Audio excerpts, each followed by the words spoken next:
Well, everybody plays a part, and we really need a generational connection between the older generation, the younger generation, the churches. Titus II requires it. The older men disciple the younger men, the older women disciple the younger women. And that has really not happened enough. And of course, with this cultural revolution that has come in, such that we have different music styles, we have the old Fogie church service, then we have the contemporary service, and we have the nose ring service, and so forth.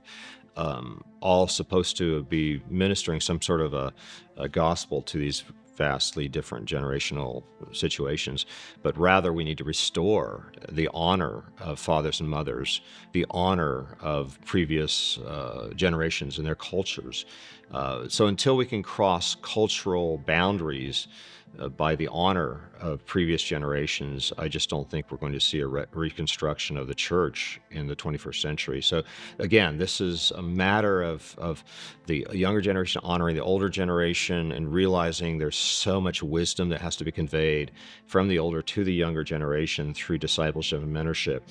As well, the older generation needs to rid itself of this self-centered, I'm spending my children's inheritance worldview, and save an inheritance, a spiritual inheritance certainly, but also convey a material inheritance to the next generation. We live in an age in which 80 million baby boomers retiring now have slaughtered 80 million babies, and now looking forward to euthanasia and a bankruptcy of the Social Security system. That being the case, by the year 2034, the church absolutely must be revived and reformed such that we're ready to care for the elderly. The elderly generation is still passing inheritance on to the next generation, and we have a reconstruction of the family life and the church life in which the widows are being well taken care of by the churches, and we don't have to turn our elderly over to a bankrupt Social Security system and the euthanasia program that will proliferate in the 2030s. So the call is to the family to revive, the church to revive, and as I say, plant gardens in the ashes of what used to be a civilization, what used to be a healthy socioeconomic system. I think we can do it by the grace of God. I think we can plant the gardens in the ashes and see a beautiful thing happen.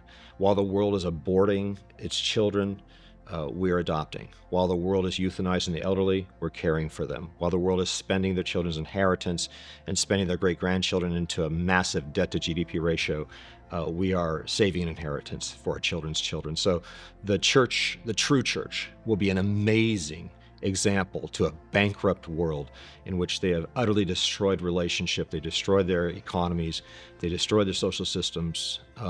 I think the next 20, 30 years will be a beautiful opportunity for the church to exhibit itself as a true, obedient, sanctified Church of Jesus Christ against a world that has embraced such bankruptcy.